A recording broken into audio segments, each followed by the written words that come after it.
Bienvenue à notre conversation sur l'arthrite, le chemin vers la guérison, un événement qui conclut bien le mois de l'arthrite. Je me présente, je suis Carl Julien, directeur général de la Société de l'arthrite, division du Québec. Je serai ce soir votre animateur pour la soirée.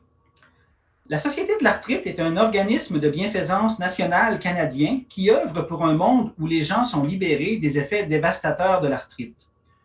Nous menons notre mission en finançant la recherche, en défendant la cause et en fournissant des renseignements fondés sur des données probantes pour vous aider à mener une vie de qualité. Lors de nos discussions avec les personnes atteintes d'arthrite, on nous demande souvent de l'information sur la recherche. La recherche nous fascine et demeure un monde mystérieux dont nous ne saisissons pas trop bien le processus. C'est pourquoi nous sommes ici aujourd'hui pour mieux comprendre les choix, les procédures, les délais et les défis de la recherche sur l'arthrite. Avant de commencer, voici quelques petits aspects de logistique. Ce webinaire est mieux visionné sur un ordinateur portable ou de bureau. Si vous avez des problèmes techniques, cliquez sur « Support technique » en haut à droite pour obtenir de l'aide. Si vous avez une question, vous pouvez la soumettre par la boîte « Poser une question » à la droite de votre écran. Nous essaierons de poser le plus de questions possible pendant l'heure que nous avons à passer ensemble ce soir.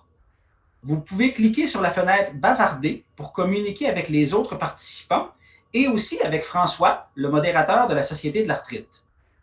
Si vous le souhaitez, vous pouvez afficher le plein écran en cliquant sur les petites flèches en bas à droite de la fenêtre de présentation et cela supprimera le bavardage et la boîte de questions. Maintenant, commençons. Alors que la pandémie est encore sur toutes les tribunes, il ne faut pas oublier que l'arthrite est toujours bien présente. Septembre est le mois de l'arthrite et nous vous encourageons à joindre votre voix à la nôtre en prenant part à nos campagnes de sensibilisation et de financement. Je vous invite à visiter notre site web à arthrite.ca/1 pour 6 millions. Avant de commencer, je voudrais prendre un moment pour remercier le commanditaire de l'événement, Amgem, et le commanditaire de la série sur les conversations avec l'arthrite, Novartis. Je suis très heureux d'accueillir la Dr Diane Lacaille, directrice scientifique chez Arthritis Research Canada, et le Dr Paul Fortin, chercheur clinicien au Centre de recherche du CHU de Québec à l'Université Laval, qui seront nos conférenciers de ce soir. Pour ceux d'entre vous qui ont déjà participé aux conversations sur l'arthrite, nous modifions légèrement le format. Dr Lacaille et Dr Fortin feront de leur mieux pour répondre aux questions qui nous ont été envoyées, mais ils adapteront aussi les informations présentées ce soir en fonction des préoccupations des participants en direct. Pour ce faire, ceux qui participent par ordinateur portable ou de bureau verront notre première question de sondage qui devrait apparaître à l'écran à l'instant même.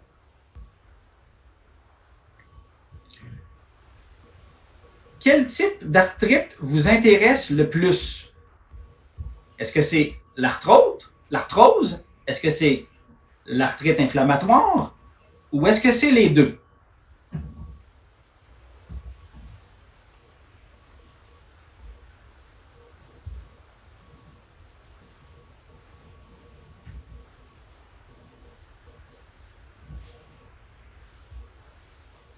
Je vais vous laisser quelques instants pour répondre à notre sondage.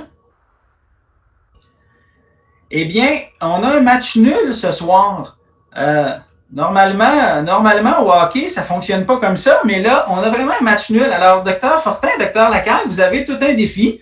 50% des gens veulent entendre parler d'arthrose, 50% des gens veulent entendre parler d'arthrite inflammatoire. Alors, on va parler des deux, je pense bien.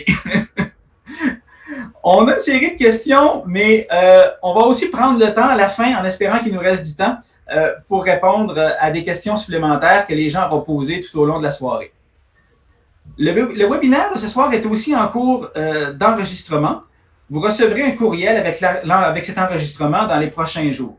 Alors, sans plus tarder, débutons avec une première question.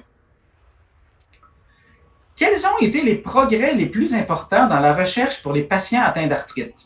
Dr Fortin, je vous inviterai peut-être à répondre à cette première question. Alors, merci beaucoup, Carl, et merci à la Société d'arthrite pour organiser ces conversations intéressantes sur l'arthrite, et bonjour à tous. Alors, les progrès importants sur l'arthrite. Comme j'ai un peu plus d'années d'expérience que Diane, je me permets de commencer en parlant peut-être de mon expérience personnel.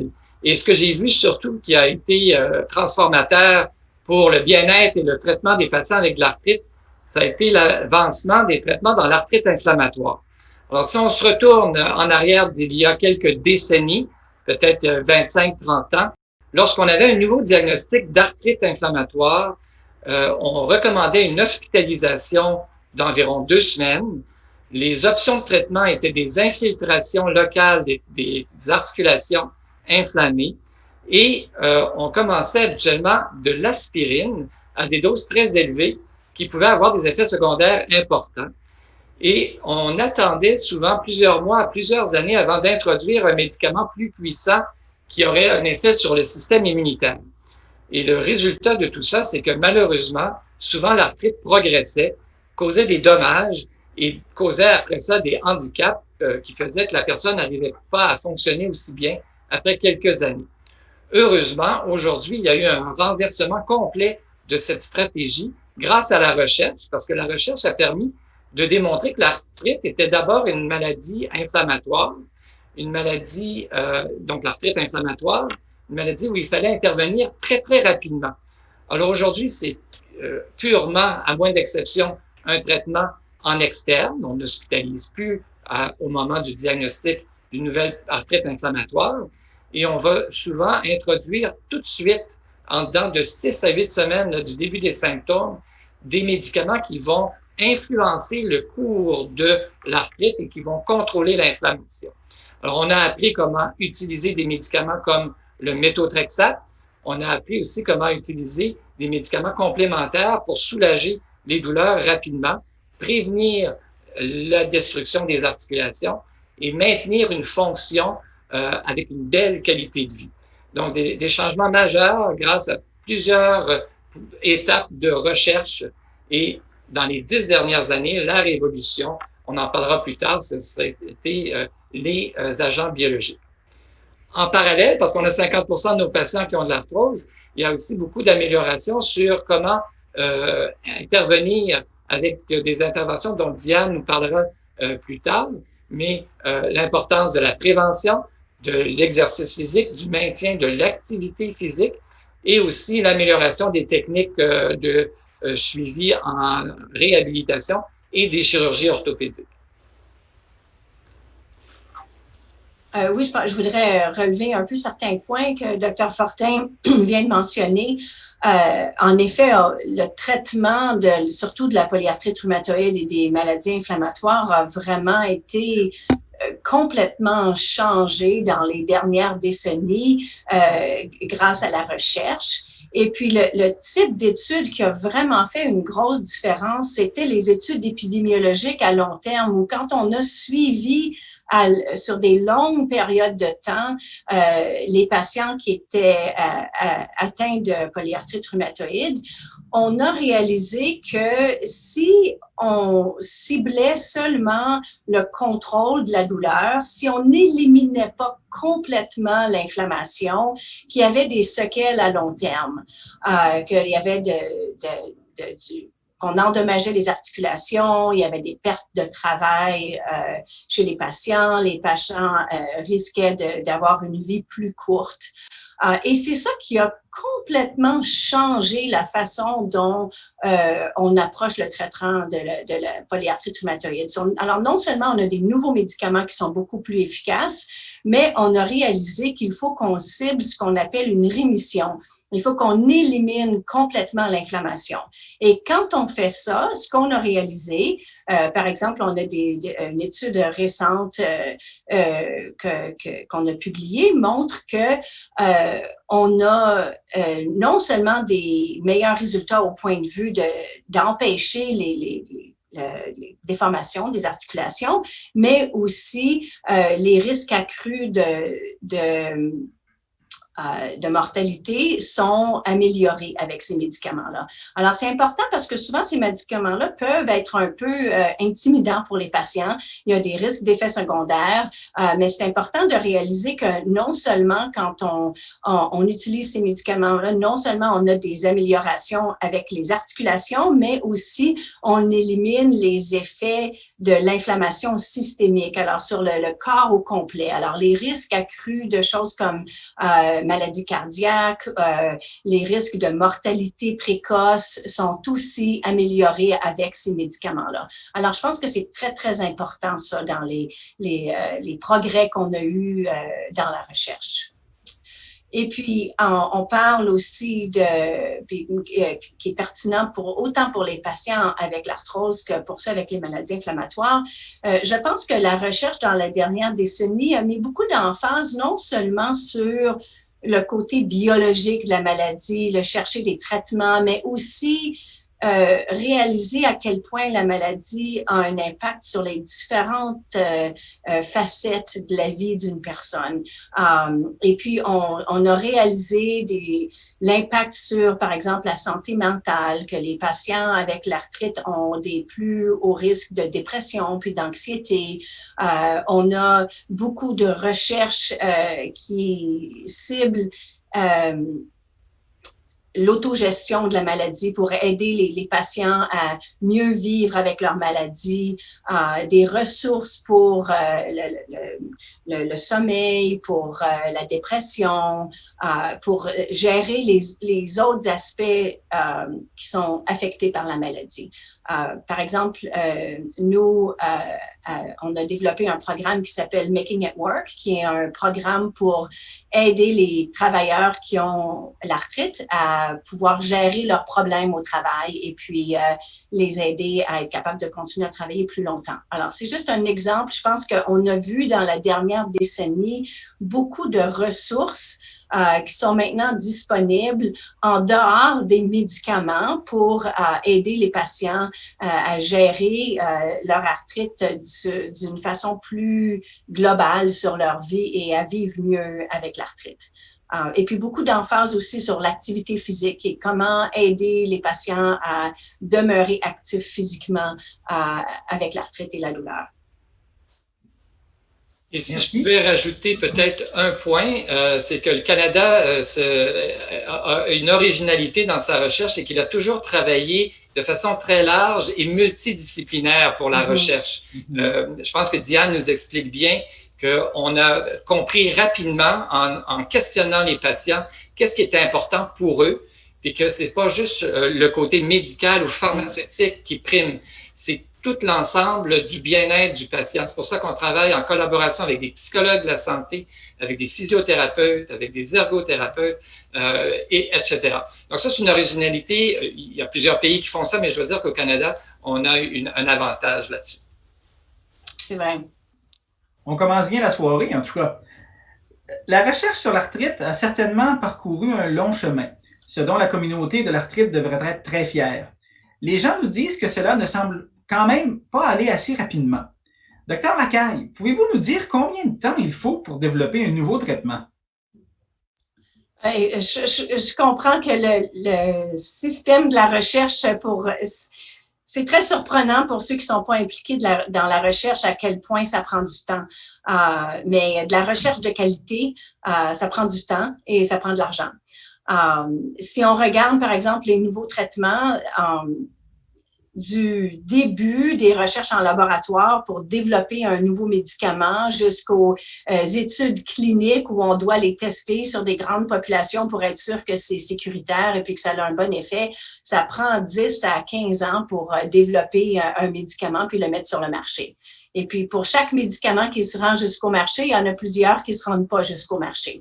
Alors, c'est vraiment tout un processus qui est très complexe et puis qui est très coûteux. Ça, c'est pour la recherche sur les médicaments, mais il y a aussi beaucoup de recherches sur les interventions qui sont non médicamenteuses. Et puis, celle-là aussi, ça prend beaucoup de temps parce que il faut, si on veut vraiment développer des interventions qui sont basées sur des données probantes et qui sont vraiment evidence-based, comme on dit, ça prend beaucoup d'expertise, ça prend des méthodes rigoureuses analyse, il faut tester ça dans des situations où est-ce qu'on évalue pour être sûr comment est-ce qu'on peut vraiment délivrer ces interventions-là de façon efficace, de ne pas avoir de conséquences inattendues et puis aussi s'assurer qu'on adresse bien l'implémentation de ces interventions-là, qu'il n'y a pas de barrière à l'utilisation, etc. Alors ça aussi, ça prend beaucoup de temps. Je vais vous donner un exemple, le Making It Work programme que j'ai mentionné tantôt. Bien, ça nous a pris plus que 10 ans pour le développer et puis pour le tester. Puis dans mon étude, il faut, si on veut voir si ça l'empêche, si ça prévient, c'est-à-dire le work disability, ben, il faut attendre 5 ans. Il faut les suivre pour 5 ans, les patients, pour voir si on atteint notre but. Alors, la recherche, ça prend du temps quand on veut la faire comme il faut. Docteur Fortin, avez-vous un petit quelque chose à rajouter ou la réponse est complète? C'est complet. On a des exemples similaires. Nous, on a développé une intervention en lupus pour aider les patients à prendre les bonnes décisions. Puis c'est à peu près le même échéancier, 10 ans de développement, puis 3 à 5 ans d'essai pour avoir les informations, savoir s'il y a un impact. Donc, il faut être patient. On a juste à penser que c'est une révolution actuellement, là, les vaccins pour la COVID qui vont se faire en 1 an. C'est jamais vu. Là. Alors, je ne suis pas sûr qu'ils vont l'avoir avant le 3 novembre, mais enfin. Ça, c'est une autre question qu'on malheureusement ne répondra pas ce soir. La prochaine est une question que nous recevons très fréquemment. Les patients ont souvent des questions sur les remèdes naturels, mais il est difficile de trouver de l'information sur ces produits et sur leur efficacité. Puis je demanderai à Dr Fortin pourquoi. Oui, alors, c'est une question extrêmement intéressante parce que si c'est difficile pour les patients d'avoir de l'information sur ces interventions-là, produits naturels, c'est aussi difficile pour les médecins, croyez-le ou non. Je pense qu'on va juste préciser quelques petits points. La réglementation pour mettre en marché un produit naturel est différente de la réglementation pour mettre en marché un médicament ou une intervention thérapeutique. Et je m'explique. Un produit naturel est donc habituellement quelque chose qui va être considéré un petit peu plus comme un aliment ou un produit qui revient des produits de l'agriculture. Les réglementations demandent qu'on puisse prouver que cette intervention-là, ce produit naturel-là, est sécuritaire si quelqu'un le consomme ou l'utilise. Et ça, habituellement, ça va être assez facile à faire parce que c'est dérivé justement d'un aliment.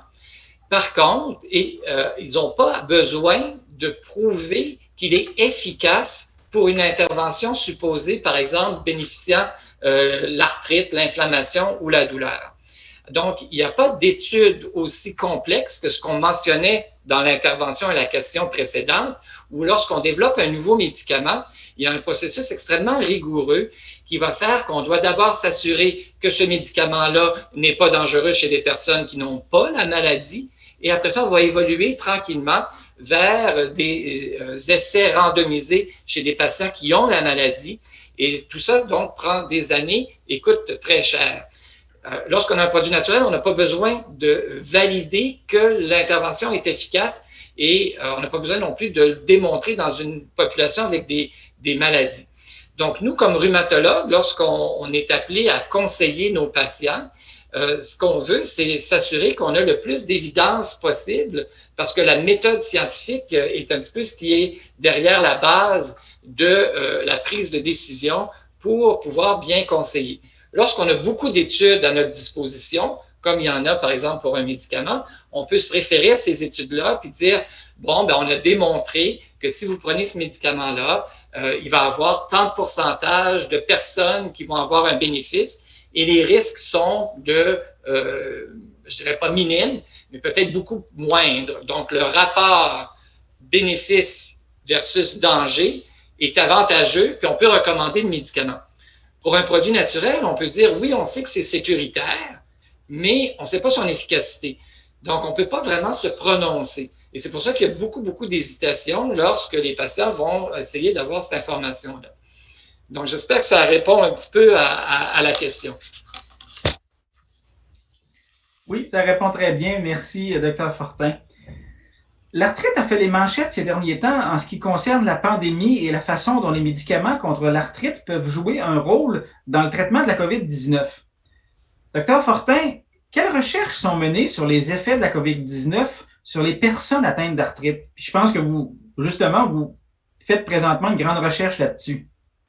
Oui, ben, il faut dire que déjà, le questionnement par rapport à est-ce que la COVID-19 va se manifester de la même façon chez les personnes qui ont l'arthrite, c'est une question qui est très importante parce que ce n'est peut-être pas de la même réponse que pour la population générale, pour les personnes qui n'ont pas d'arthrite.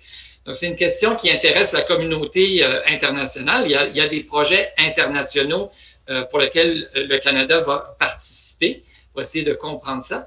Mais spécifiquement, nous, au Canada, on était bien positionnés pour faire un projet. Puis, je ne sais pas si on peut avoir la prochaine diapositive, le projet qu'on appelle Coviral. C'est un projet qui est subventionné par la Société de l'arthrite. Et Coviral, donc, c'est une abréviation, hein, coronavirus, arthrite et librairie.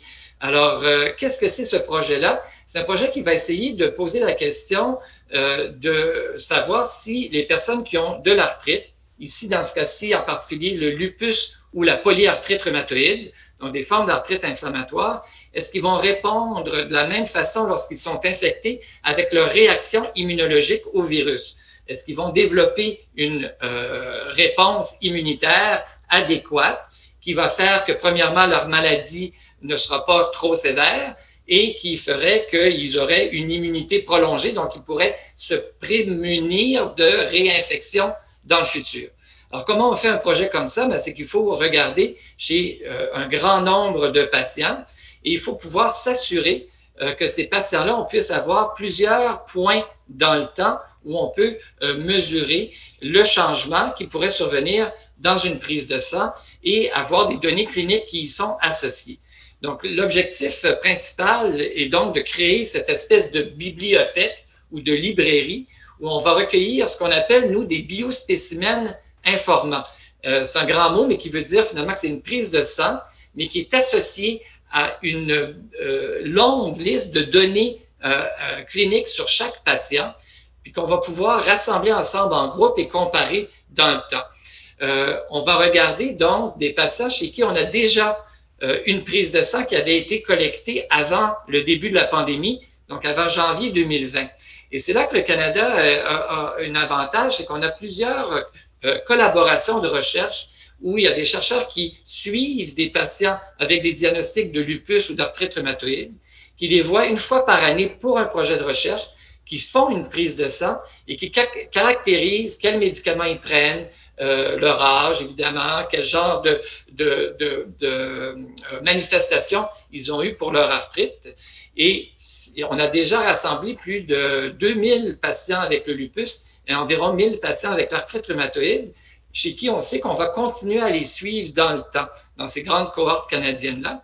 Donc, on va, cette année, avoir un questionnaire en ligne pour ces patients-là. Et en 2021 et 2022, on va les suivre, on va refaire une prise de sang et on va pouvoir voir si le marqueur pour le fameux coronavirus va se positiver, parce qu'il peut y avoir quand même beaucoup de personnes qui n'auront pas une maladie sévère. Et on va caractériser tous les symptômes qu'ils ont pu avoir, s'ils ont eu des tests aussi, qu'on dit nasaux, là, dans le nez. Nous, notre test va se faire dans une prise de sang. Donc, les 3 étapes, c'est d'abord de documenter le taux de séroconversion, c'est le changement donc d'un patient qui aurait un sérum négatif qui deviendrait positif pour le coronavirus. On s'était questionné de façon intéressante si un médicament que beaucoup de patients qui ont l'arthrite prennent, l'hydroxychloroquine, est-ce que ce médicament-là va influencer la réponse au COVID-19 parce que on a la banque de données qui va nous dire si ce patient-là prend le médicament ou non. Alors, l'hydroxychloroquine est fameuse ou pas, mais parce qu'on sait qu'il y a eu beaucoup de publicité sur ce médicament-là au début de la pandémie.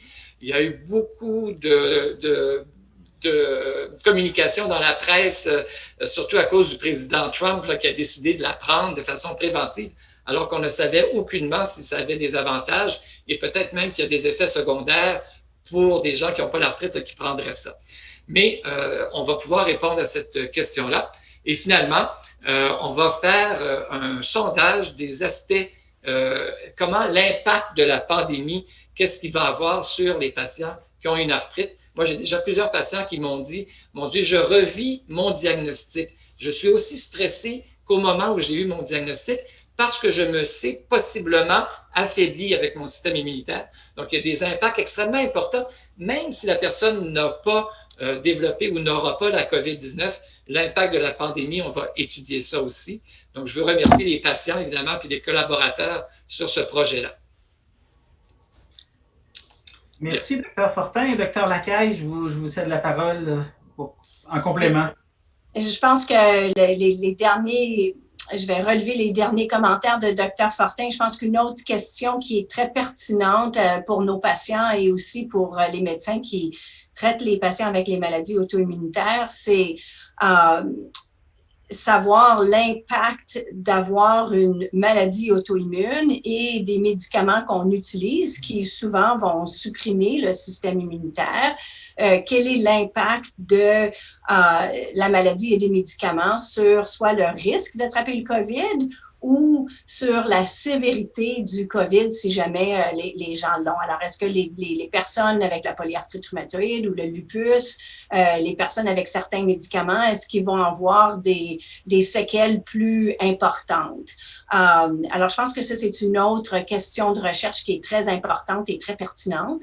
À Arthrite Recherche Canada, on a des chercheurs qui, Dr. Avina Zubieta, qui va utiliser les données administratives de toute la Colombie-Britannique. Donc, on va avoir de l'information sur tous les patients qui ont eu le COVID et puis qu'on va pouvoir examiner en regardant les patients qui sont sur ces médicaments-là puis d'autres qui ne le sont pas pour voir si ça fait une différence sur les risques et sur les conséquences.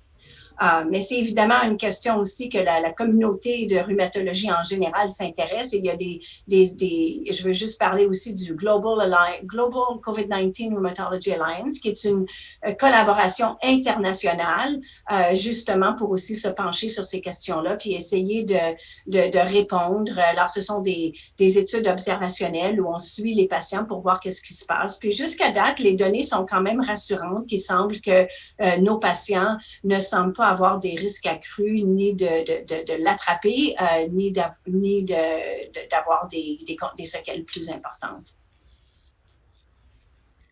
Merci, puis merci à vous et à vos groupes d'avoir su si rapidement que ça vous retourner de bord, comme on dit, puis mener ce type de recherche-là, parce que je pense que la COVID, ça a affecté toutes nos vies, puis ça va l'affecter encore pour de nombreux mois. Le moins longtemps possible, on l'espère, mais en tout cas, merci pour vos efforts rapides là-dessus. Il faut savoir répondre vite quand ces questions-là se posent. Oui. Effectivement. Nous savons que de nombreux patients ont des questions sur le cannabis médicinal. Docteur Fortin, que savons-nous de son potentiel sur le traitement de l'arthrite et aussi quels sont les défis en termes de recherche sur le cannabis médicinal? Oui, merci, Carl, pour la question. C'est sûr que j'aimerais approcher ça de deux façons. Un comme clinicien, quelqu'un qui va aviser le patient pour son traitement. Et après ça aussi du côté du chercheur qui peut être intéressé aux molécules qui peuvent être dérivées du cannabis médicinal. Alors, la première des choses, c'est on peut se demander pourquoi on veut utiliser du cannabis quand on a une arthrite. Et on pourrait disséquer un petit peu. Dans l'arthrite, il y a deux gros problèmes. Il y a l'inflammation, puis il y a la douleur. Et il peut y avoir des effets différents et pour lesquels on pourrait utiliser un médicament qui pourrait aider soit l'inflammation, soit la douleur. Alors, le clinicien en moi, du côté de l'inflammation actuellement, n'a pas beaucoup d'évidence que le cannabis va faire une contribution importante. On a des bien meilleurs médicaments actuellement qui sont prouvés comme efficaces. Donc, du côté de l'inflammation, c'est plus le chercheur qui va être intrigué parce qu'on a des collègues qui travaillent en laboratoire, qui développent toutes sortes de cannabinoïdes, donc des dérivés du cannabis. Et certains d'entre eux ont possiblement un effet inflammatoire ou anti-inflammatoire. Donc, il y aura peut-être à l'avenir, grâce à la recherche, des dérivés qui pourraient éventuellement être utilisés dans l'arthrite, mais le clinicien actuellement, lui, ne l'utilise pas pour des raisons inflammatoires. Donc, les autres possibilités pour le cannabis, c'est le côté de la douleur et de tous les autres effets possibles d'une maladie chronique, que ce soit l'arthrite ou autre chose, sur le sommeil, sur les problèmes de fatigue, sur les problèmes d'anxiété. Là, à ce niveau-là, il y a peut-être des patients qui ont eu l'expérience de l'utiliser, mais ce n'est pas nécessairement un traitement que le rhumatologue va recommander. D'ailleurs, il y a des recommandations de la Société canadienne de rhumatologie. Et les gens qui sont intéressés veulent peut-être aller voir sur leur site web ou il y a aussi le site web de la Société d'arthrite qui a toutes des recommandations là-dessus sur l'utilisation du cannabis. Mais normalement, comme rhumatologue, si on a réussi à atteindre notre but, notre cible thérapeutique, c'est d'avoir un très bon contrôle de l'inflammation rapidement et avant qu'il y ait des dommages. On en a parlé au tout début de ces webinaires. Si on a un bon contrôle de l'inflammation, qu'on n'a pas beaucoup de dommages, on ne devrait pas avoir de douleur et notre fonction devrait faire qu'on travaille et on a de l'activité physique normale. Donc, on ne devrait pas avoir un grand besoin de cannabis. Donc, actuellement, du côté médical, ce n'est pas un médicament qu'on va utiliser beaucoup. Il faudrait faire très attention aussi parce qu'il y a certains groupes de patients, comme les gens en bas de l'âge de 25 ans, les femmes qui seraient enceintes ou qui allaitent, des patients qui pourraient avoir des allergies ou qui auraient déjà eu des problèmes de santé mentale tels que des psychoses. Il y a tout un groupe de population qu'il faut qu'ils fassent très attention. On sait que le cannabis maintenant est disponible sans prescription. Mais pour le cannabis médical, par le rhumatologue, il n'y a pas tant d'indications que ça. Merci, Dr. Fortin. Nous savons que la recherche sur l'arthrite a progressé, mais nous avons encore beaucoup de chemin à parcourir. Docteur Lacaille, j'aimerais vous demander à quoi d'excitant les patients atteints d'arthrite peuvent-ils s'attendre dans les 10 prochaines années au niveau de la recherche? Je vais sortir ma boule de cristal. Je pense que pour moi, je pense qu'on va voir des avancements très excitants par rapport à l'utilisation des technologies. Je pense que si on regarde en ce moment ce qui se passe dans le monde, la révolution qu'on vit en ce moment, c'est la technologie. Ça transforme beaucoup de différents milieux, puis je pense que ça va faire la même chose. Ça fait la même chose en médecine. Puis je pense que ça va apporter des changements très importants de plusieurs façons. Si on regarde la façon dont on livre les soins, je pense que les technologies vont changer comment on livre les soins pour un patient atteint de l'arthrite. Même en ce moment, là, pendant la pandémie, on voit beaucoup de nos patients sur les webinaires et puis en utilisant les technologies à distance pour diminuer les risques de contamination. Et puis, je pense qu'il y en a de ces choses-là qui vont rester après. Puis, je pense qu'avec les technologies, on va être capable de vraiment changer comment on apporte les soins en utilisant beaucoup plus de données qui peuvent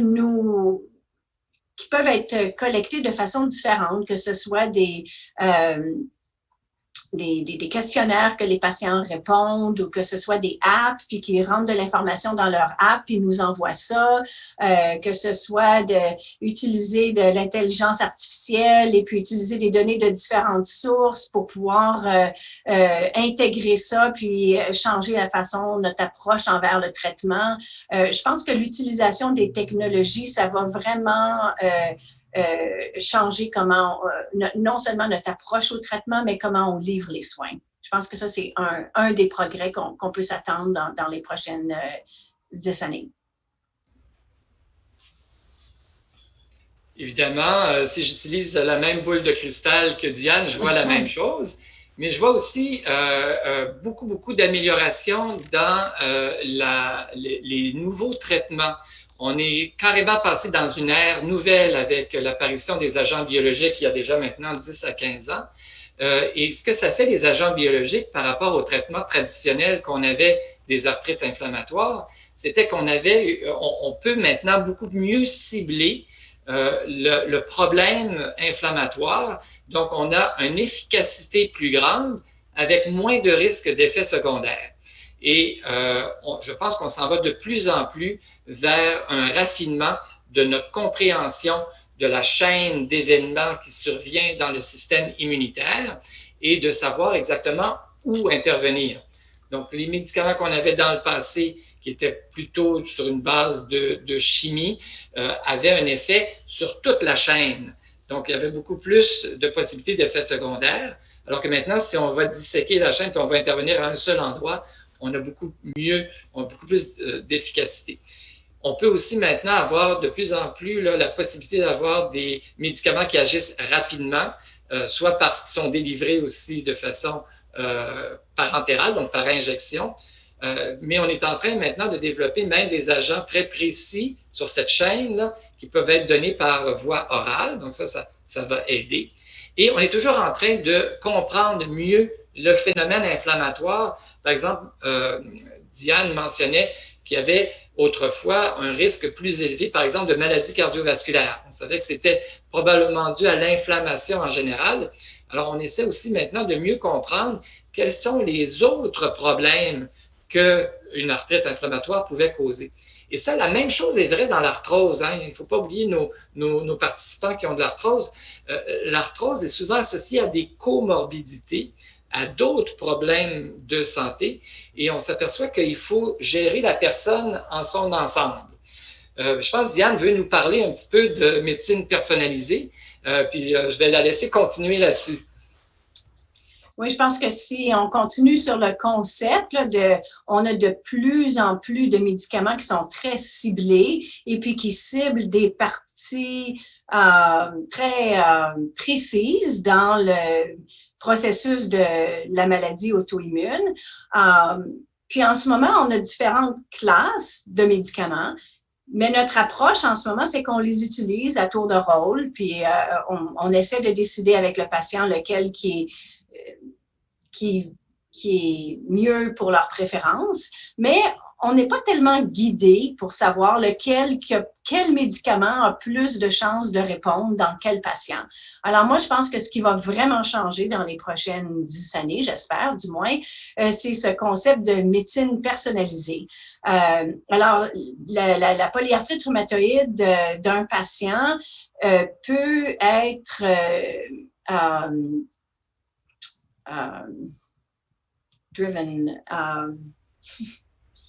causée de façon plus importante par une certaine partie du mécanisme, alors que chez quelqu'un d'autre, c'est peut-être une autre partie du mécanisme qui est plus importante. Alors, si je peux savoir dans mon premier patient, chez eux, est-ce que c'est le IL-6 ou est-ce que c'est le TNF ou c'est quelle molécule qui est plus importante dans leur cheminement qui cause leur maladie, mais à ce moment-là, je vais pouvoir être mieux informée et personnaliser leur traitement puis leur donner les traitements auxquels ils ont plus de chances de répondre. Alors moi, je pense, c'est un peu comme ce qu'ils font en ce moment dans le cancer, où ils vérifient tout plein de marqueurs et puis des marqueurs génétiques, des marqueurs biologiques, puis ça l'informe quel traitement on va choisir. Alors moi, je pense vraiment que c'est ça qui va être le plus gros changement. En parallèle, en même temps qu'on développe différents médicaments qui ciblent différents cheminement, mais on va avoir une meilleure information pour savoir lequel de ceux-là choisir, dans quel ordre pour un patient en particulier. Alors, je pense que ça va faire des grosses différences. Et si je peux prendre le relais là-dessus, la médecine personnalisée nous permet de rêver aussi à d'autres évolutions qui pourraient survenir. On parle de médecine personnalisée, donc on regarde chaque personne, quel est leur profil génétique, mais aussi quels sont les différents facteurs environnementaux qui peuvent les influencer. Moi, ça me permet de rêver, c'est aussi de voir est-ce qu'on peut remonter dans le temps et essayer d'identifier des personnes à risque pour l'arthrite. Et un jour, est-ce qu'on pourra prévenir l'arthrite? on ne parle pas de guérison encore, mais si on parlait de prévention, puis qu'on prévienne que ça arrive, ça serait peut-être même encore mieux. Et possiblement, en tout cas, ça nous laisse entrevoir cette possibilité-là, la médecine personnalisée. Maintenant, je voudrais aussi mentionner, peut-être dans cette chaîne inflammatoire, qu'il y a aussi des nouvelles cibles. On découvre toujours des choses nouvelles. Et un des développements dans les 5 à 10 dernières années qui est vraiment intriguant, c'est qu'on pense toujours à l'inflammation avec certaines cellules du système inflammatoire qui sont les globules blancs. Mais on s'aperçoit aussi que maintenant, il y a d'autres cellules, par exemple les plaquettes, qui peuvent avoir un impact dans l'inflammation et même peut-être dans les problèmes justement de comorbidité vasculaire, augmentation du risque de thrombose, augmentation de maladies cardiovasculaires, et on va peut-être avoir des cibles différenciées. Ça veut dire qu'on va avoir un traitement très ciblé pour les cellules inflammatoires, mais tranquillement, lorsqu'on va pouvoir comprendre mieux qu'est-ce qui cause les problèmes autres associés, comme par exemple la thrombose ou la maladie cardiovasculaire, on va peut-être pouvoir avoir d'autres traitements plus ciblés là-dessus. Donc, je le mentionne parce que c'est un des intérêts que j'ai personnellement en recherche, c'est de retrouver d'autres cibles, comme par exemple les plaquettes. Moi, j'aimerais peut-être ajouter un peu pour ceux qui nous écoutent en ce moment et puis qui ont l'arthrose. Je pense que j'espère du moins que ce qu'on a vu se développer dans les dernières décennies dans l'arthrite inflammatoire, j'espère qu'on va trouver le même genre de développement dans l'arthrose. Alors, je sais qu'il y a énormément de recherches qui se fait en ce moment pour essayer de développer le même genre de médicaments qu'on appelle des disease modifying agents, alors des médicaments qui ne font pas seulement que traiter les symptômes, donc c'est important de traiter la douleur, mais c'est encore plus efficace et important d'essayer d'interférer dans le processus qui cause la maladie et de trouver des médicaments qui vont interférer avec le processus et empêcher la progression de la maladie.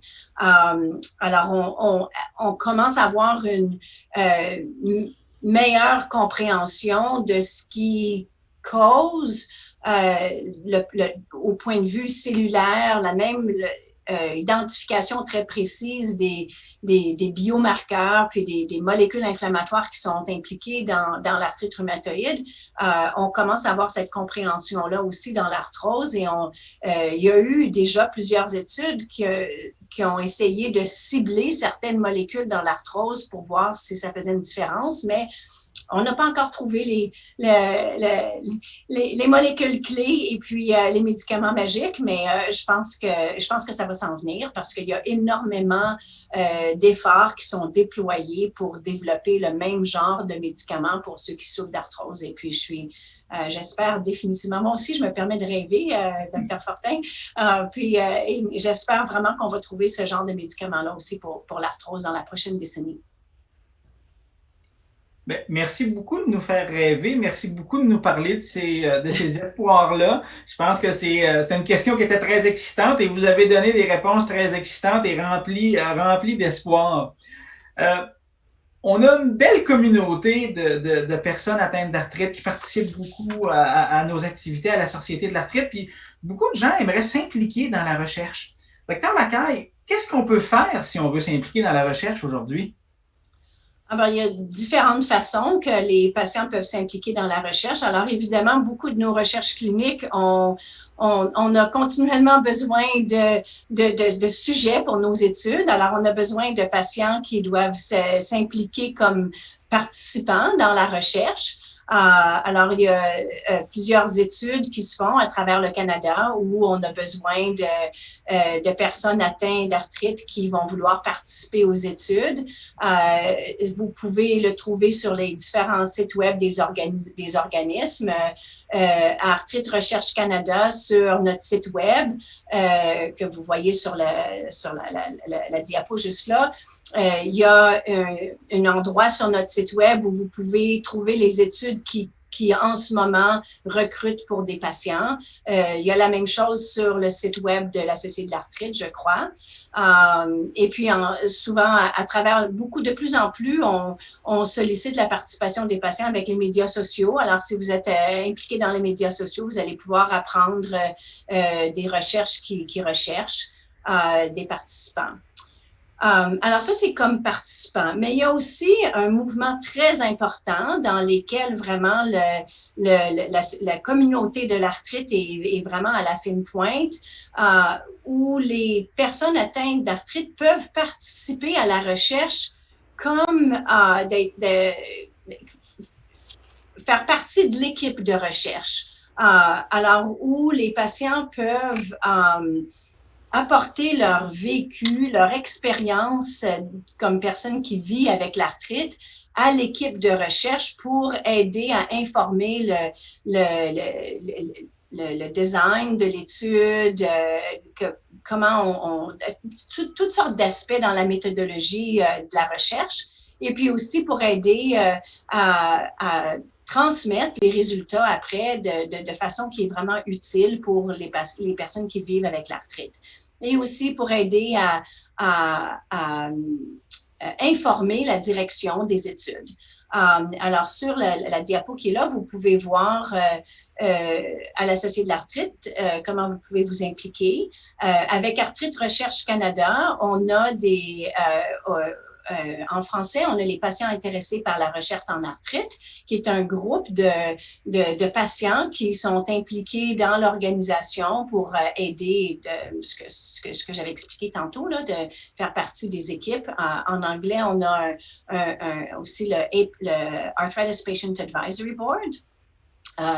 Il y a aussi le Arthritis Consumer Expert, le site web est indiqué juste là à jointhealth.org, qui est un organisme qui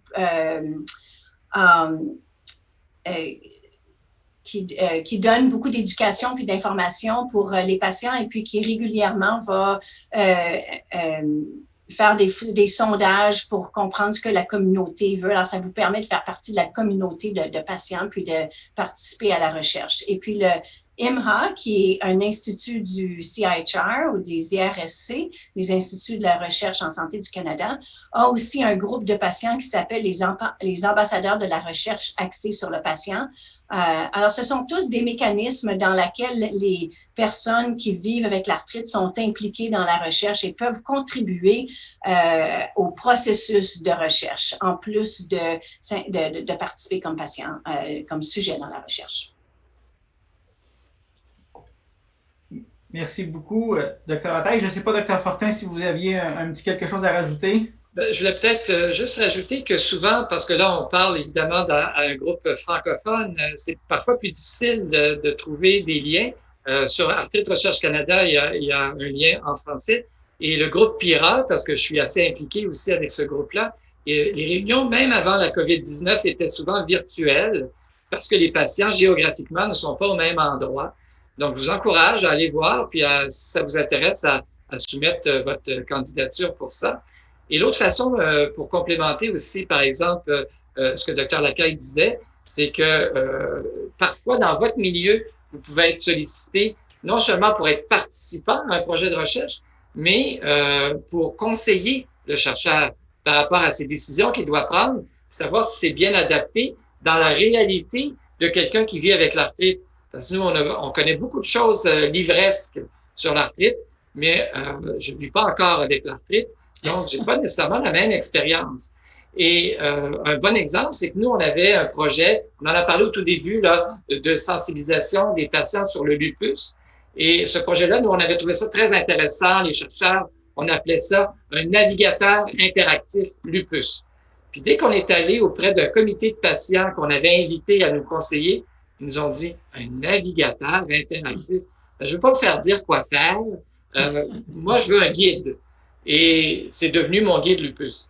Alors, c'est une petite anecdote, mais ça vous donne très sérieusement, dans le domaine de l'arthrite au Canada, les patients peuvent contribuer beaucoup et sont écoutés par les chercheurs. Merci beaucoup. Puis en espérant que le téléphone va se mettre à sonner dès demain là, pour constituer là, ces banques de patients-là. On a maintenant fait le tour des questions qu'on avait à répondre qui nous ont été posées avant la présentation. Beaucoup de gens nous posent des questions sur la boîte de clavardage en ligne. Il nous reste quelques minutes pour répondre à ces questions-là. Je vais en choisir quelques-unes au hasard, mais il y en a une qui m'intéresse plus particulièrement que les autres, puis je vous la pose à vous deux. Il y a beaucoup de recherches à l'échelle mondiale sur l'arthrite. Pourquoi est-ce que c'est important d'encourager puis d'investir pour la recherche ici au Canada? Je peux peut-être commencer.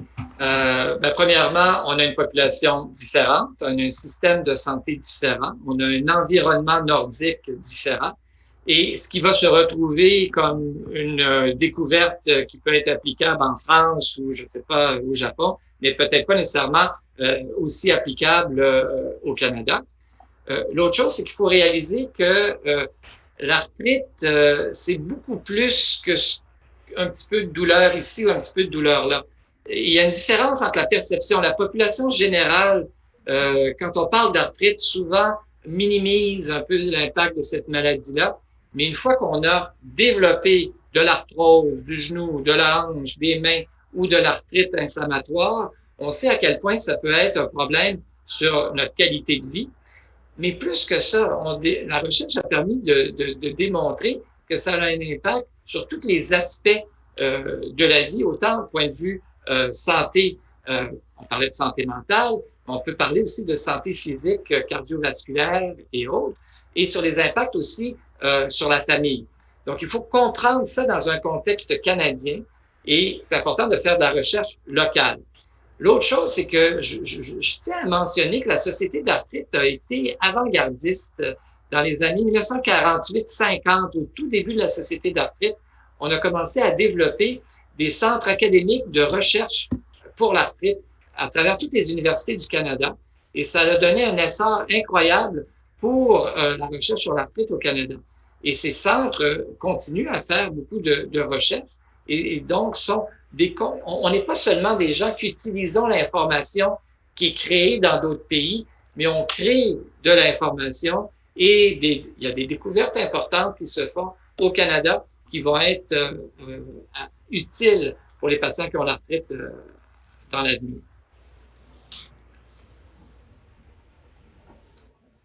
Docteur Lacaille, avez-vous quelque chose à rajouter ou c'est... Je pense que Paul a fait une réponse bien complète. Je pense que finalement, en deux mots, c'est si on veut répondre aux besoins des Canadiens, on a besoin de faire la recherche au Canada aussi. Comme ça, on répond aux questions qui sont pertinentes et on a des réponses qui sont bien adaptées à nos populations, à nous. C'est important de faire la recherche ici, pas seulement d'utiliser les résultats des recherches qui ont été faites ailleurs.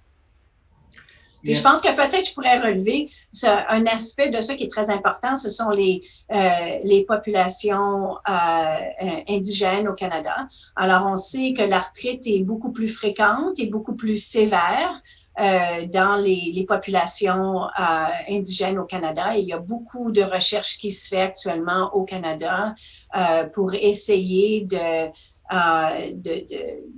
d'améliorer cette situation, pour avoir des services de santé qui sont plus accessibles, qui sont plus adaptés à l'approche à la santé des personnes de ces communautés-là, puis qui vraiment remplissent les besoins de la communauté. Alors ça, ce sont vraiment des recherches qu'on doit faire localement. Alors, c'est un autre aspect de la recherche au Canada qui est très important parce que c'est un gros problème dans les communautés indigènes, l'arthrite. Je permettrais peut-être d'ajouter qu'au Canada, on a une structure de système de santé assez unique. qui fait aussi qu'on peut faire de la recherche sur des registres de population. Je pense que Diane et son équipe, entre autres, en font beaucoup et nous apprennent plein de choses qu'on ne pourrait pas découvrir autrement. Et d'autres pays qui ont d'autres systèmes de santé où les données ne sont pas centralisées, c'est impossible de faire ça. Donc ça, c'est une autre originalité canadienne. Et on a aussi un système de santé où on dit universel, et c'est vrai dans sa majeure partie, mais lorsqu'on touche les maladies chroniques, donc l'arthrite est une maladie chronique, on s'aperçoit souvent qu'il y a quand même des populations vulnérables. On a parlé des populations indigènes et c'est très important. On peut voir qu'ils n'ont pas les mêmes résultats que d'autres populations canadiennes lorsqu'on regarde leur évolution quand ils ont de l'arthrite.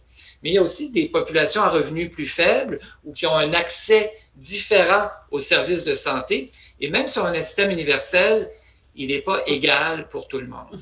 Et là, il y a beaucoup de recherches qui se font parce qu'on peut avoir le meilleur traitement du monde et merci à nos amis qui travaillent en laboratoire pour développer un bon traitement, mais on peut ne pas être capable de le donner à la bonne personne au bon moment. Oui, c'est très important. Puis je vais juste peut-être souligner sur ce que Dr. Fortin mentionnait. Alors, au Canada, on est vraiment parmi les pays les plus avancés dans le domaine de la recherche en utilisant les bases de données administratives, justement à cause du fait qu'on a un système de santé universel. Alors, on est capable d'utiliser des données qui sont que le gouvernement utilise pour des fins administratives, mais c'est une source très riche de données qui peut aussi nous donner des informations très importantes pour des études épidémiologiques. Alors, nous, on a accès à ces données-là de façon dépersonnalisée, là, comme ça, on ne peut pas identifier personne, ça respecte la confidentialité des personnes. Mais ça nous permet de pouvoir regarder à l'ensemble de la population, quand on regarde tout le monde qui ont certaines maladies, puis pouvoir les suivre sur des longues périodes de temps pour voir les séquelles à long terme, pour voir si nos médicaments affectent des choses comme soit des maladies rares comme le cancer ou bien affectent, est-ce que les poussées puis les avances qu'on a eues dans la façon dont on traite la maladie ont amélioré la mortalité, par exemple. Ça, ce sont des études qu'on peut faire avec ces banques de données-là, que vraiment le Canada a un très grand avantage. Et puis aussi, ça nous permet d'évaluer la qualité des soins. Alors, si on revient à ce que Dr. Fortin vient de dire, on peut avoir les meilleurs traitements, mais si l'ensemble de la population n'a pas accès à ces traitements-là, on ne va pas améliorer la santé de la population. Alors, on a la possibilité de pouvoir identifier où sont les carences et quelles sont les populations plus vulnérables ou les populations qui n'ont pas accès aux soins qu'ils devraient avoir et après ça, développer des interventions pour s'assurer qu'on livre les meilleurs soins à tout le monde et que les patients ont accès aux soins dont ils ont besoin au moment où ils en ont besoin. Alors, ça nous permet de mieux planifier les services de la santé et de développer des interventions ciblées pour s'assurer qu'on améliore la qualité que les gens reçoivent pour les soins de la santé pour l'arthrite. Peut-être une dernière question, mais il nous reste 1 minute avant que je doive faire mes mots de remerciement. Puis, elle ne se répond pas en 1 minute, c'est sûr, mais peut-être donner espoir aux gens s'il y en a. Est-ce qu'il y aura des futurs médicaments de type agent biologique qui permettront une prise orale? Ah, ben là, je peux répondre. Il y en a déjà. On est déjà là-dedans. Alors, l'avenir, ça va être facile. C'est pas demain. Il y a déjà des molécules très ciblées qui ont été mises sur le marché dans les 2-3 dernières années, qui ont un effet biologique semblable à ce qu'on a comme traditionnel agent biologique et qui se prennent de manière orale, oui. Et ce qu'on pourra rêver dans le futur, c'est peut-être avoir aussi des médicaments qui auront un très long effet d'action. Donc, pas avoir à le prendre à tous les jours. Ça existe aussi, mais de façon pas orale pour le moment. Mais ça peut être intéressant d'avoir un médicament tous les 3 mois. Ça serait bien. Alors, sur ces mots encourageants, on doit maintenant conclure notre webinaire de ce soir. Merci sincèrement, Dr. Lacaille. Merci sincèrement, Dr. Fortin. Vous avez été très, très généreux ce soir de partager toutes ces connaissances avec nous, nous avoir éclairé sur la recherche. Puis, moi, j'ai aimé ça, nous avoir donné beaucoup, beaucoup d'espoir aussi ce soir. Alors, c'est très... je pense qu'on a tous besoin ces jours-ci d'espoir. Puis, vous avez été nos porteurs d'espoir ce soir. Merci, merci beaucoup. Bienvenue, ça m'a fait plaisir. Puis, je pense que c'est un bon message. On est dans une période très excitante pour le domaine de la rhumatologie. On a vu des changements importants, puis je pense qu'on va continuer à en voir. Alors, il y a bonne raison à avoir espoir. Merci beaucoup.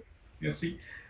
Si vous n'avez pas entendu votre question ou si on n'a malheureusement pas répondu à votre question, vous pouvez nous écrire à questions@arthrite.ca et nous ferons de notre mieux pour y répondre. La vidéo de la présentation sera envoyée aux participants inscrits d'ici quelques jours par courriel et sera aussi affichée sur notre site web dans quelques jours. Avant de terminer, nous aimerions rapidement connaître votre appréciation de ce webinaire. Pour ceux qui utilisent un ordinateur portable ou de bureau, vous verrez apparaître une dernière question sur votre écran. Merci de cliquer sur la réponse qui correspond à votre opinion. Les renseignements présentés dans le webinaire d'aujourd'hui vous sont-ils utiles? Oui ou non?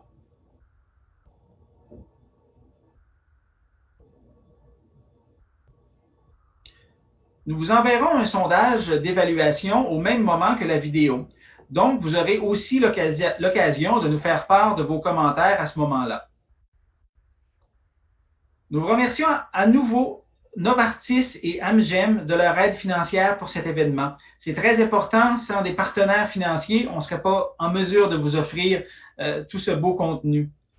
Nous vous invitons aussi à visiter notre site web à arthrite.ca pour plus d'informations sur les sujets abordés ce soir. Et aussi à nous soutenir dans notre campagne du mois de l'arthrite, 1 million de dollars et 1 million de voix pour les 6 millions de Canadiens qui vivent avec l'arthrite.